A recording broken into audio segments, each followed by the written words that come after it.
I'm Taren S, a High Priestess in an American folkloric tradition. And I've been brewing magic for a very long time now. Come on in, let's brew some together.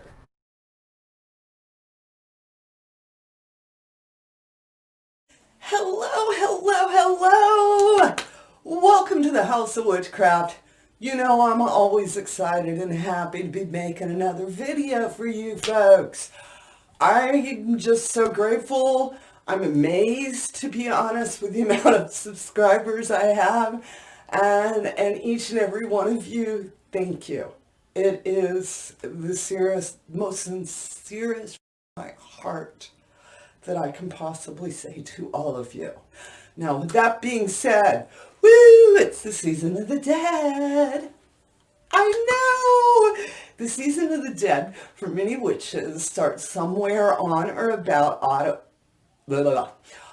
autumn equinox, September 21st, and continues on to sometime in November. Each witch feels the season differently. For some, it just may be 2 or 3 days around Samhain. For others, they may be absorbing that whole time period, all right? This is up for each of you witches to tune into the season your way, because you know I'm all about do you boo witchcraft, which means it's about you, all right? Shut those books. We only get 20% of our knowledge from that. The other 80% is intuitive. It's not knowledge that is already inherently within us. We're born magic folk. Our spirit's magic. All right. If you feel witchy, you are witchy. So with that said, today's list of fun things to do during the season of the dead. All right. And of course, I'm going to start with set up a Samhain altar. Goes without saying. All right. According to whatever a tradition that you feel, let it celebrate the season. And to go to the next thing is take a walk in nature. And I know some of you city witches, you may not have access to wide open nature trails per se, but you do have green spaces. All right. And this is really about taking a walk in nature. What I mean is let the scents, let the smells, the aromas, all right, the colors, okay, look around you. Let this time of death, because it's fall, all those leaves are dying and falling off, all right, and reflect on those death and rebirth rituals. And if you're in a space and spirit realm and you are comfortable, pick up a couple of those little tokens of that walk and go back and put it on your Samhain altar. All right? Connect to the land you're on. And I think one of the most popular things that witches like to do is the dumb supper. This is a supper that is done in silence. Either the table is set up just for spirit realm, or both the living and the dead dine together. What you do is set up a beautiful table, all right, and everything is done in silence. You typically do several different courses. I've been blessed, so blessed to be in some very powerful dumb suppers. If you have not experienced yet, I highly recommend it, witches. It's just awesome. And one of the things I like to do is make a representation of divinity in this season. All right. I like to go out wildwood, find those last, long straws of the season, and depending on how I feel, sometimes it's like a male winter representation. Other times I've had years where it's a female underworld goddess representation. And I make up that little representation out of the wildwood and I put it on my altar as another way to connect to divinity, how I'm feeling it in the moment, all right? And I have a list, so I'm going to keep moving right along. And of course, as witches, this is our most important thing. We are healers of some type, all right? And one of the things we do is we help guide the recently deceased. What does that mean? During this time, light a 7-day candle for the recently deceased, the anima sola, the lost souls. I also put ghost in this category. If you have never done this before, just go to your grocery store, get a newspaper, go to the back where obituaries are, rip that paper out, fold it neatly, put a candle on top of it, any tokens you feel compelled around it, and ask that these folks have a safe and easy journey, all right?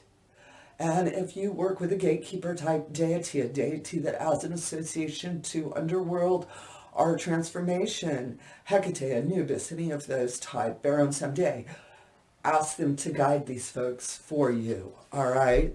And you may want to do this the entire season of the dead, or just do it for that short time on a 7-day candle, all right?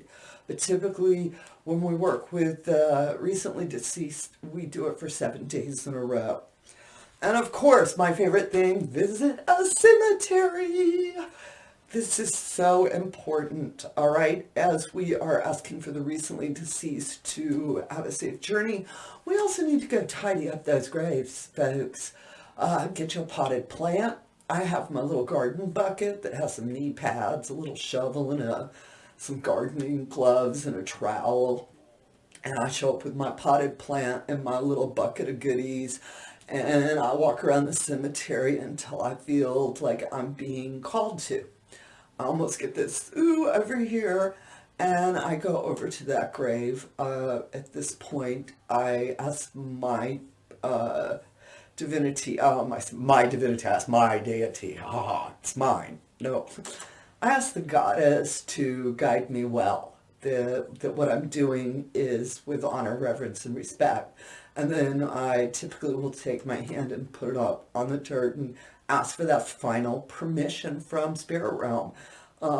Whether living or dead, this is someone's sacred spot, and so I always move cautiously. And once I get the okay, then I'll tidy up and I plant my potted plant type thing. And then of course I take a little handful of dirt and put it back in my thing and put it in my bucket. And go down, because now I've got a blessing dirt. I've got some good spirit dirt. And at the same time, I also showed some reverence for dead in the physical realm. Another one, woo! Of course, this is a time to reflect on the good stuff in living realm. We talk so much about the dead. This is a time to sit and think about all the good things that have happened to you this year, and maybe put tokens of those on your Samhain altar or even on your ancestral altar. Show spirit realm folk what you've been busy doing this year.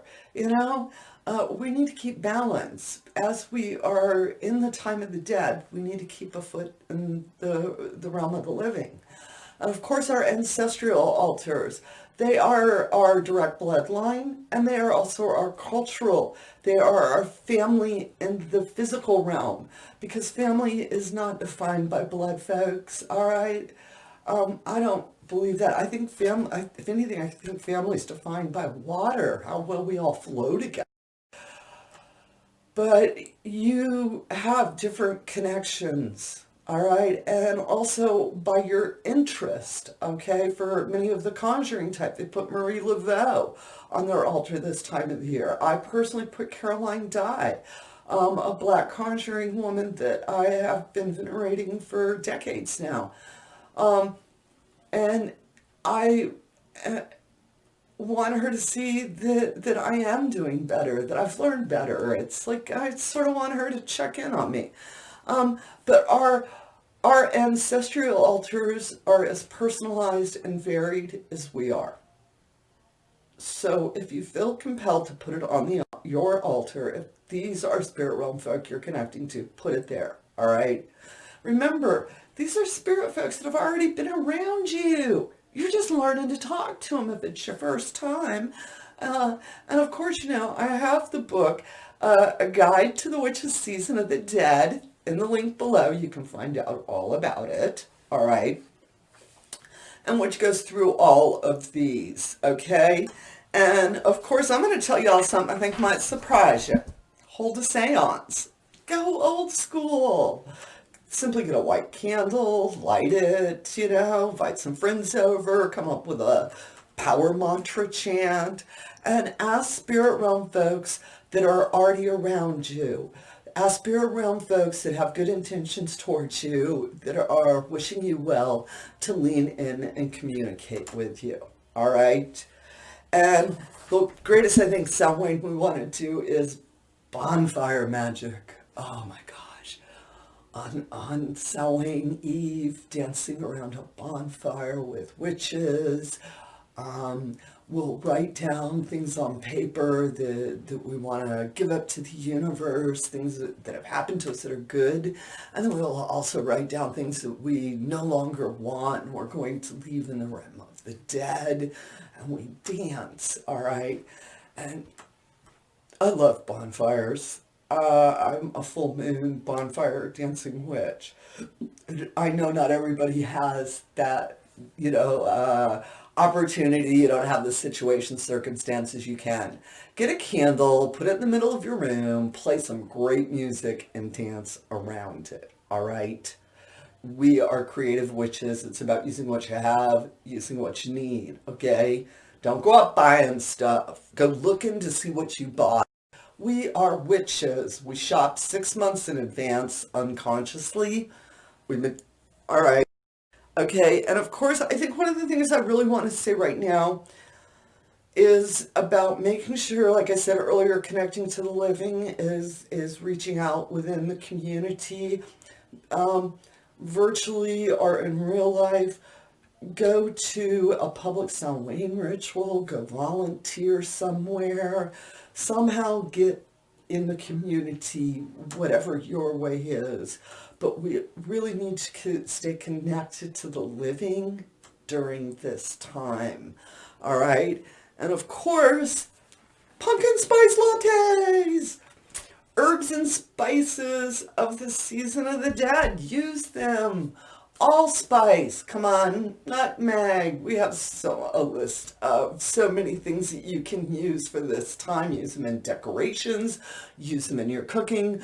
This is about getting in your cabinet, your kitchen cabinet, pulling out the spices that you use right now and seeing if they're associated to the dead so that you can use them mindfully. All right. I think I gave y'all just a mouthload of things that you can do. Let me check and make sure I got them all off my list. Because I did a real nice list up. There's so many wonderful, oopsie daisy, things that we can do to really get up in the season of the dead. All right, witches?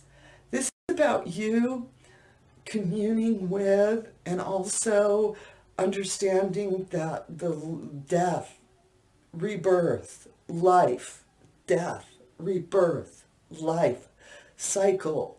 We are in right now that seasonal representation of death. Lean into it. Lean into, like I was saying earlier, knowing spirit realm folk are already around you. You got good folk around you. Time to give them a little bit of honor and reverence. And if you are liking what you're hearing, of course, here on the House of Witchcraft, hit that subscribe and hit that join button. Love to see you. I'm so grateful for all I do have. All right, with that said, thank y'all for joining me. I hope you have as bright of a blessed day as I'm having. And as always, amen. Blessed be, ashe, and a bobo.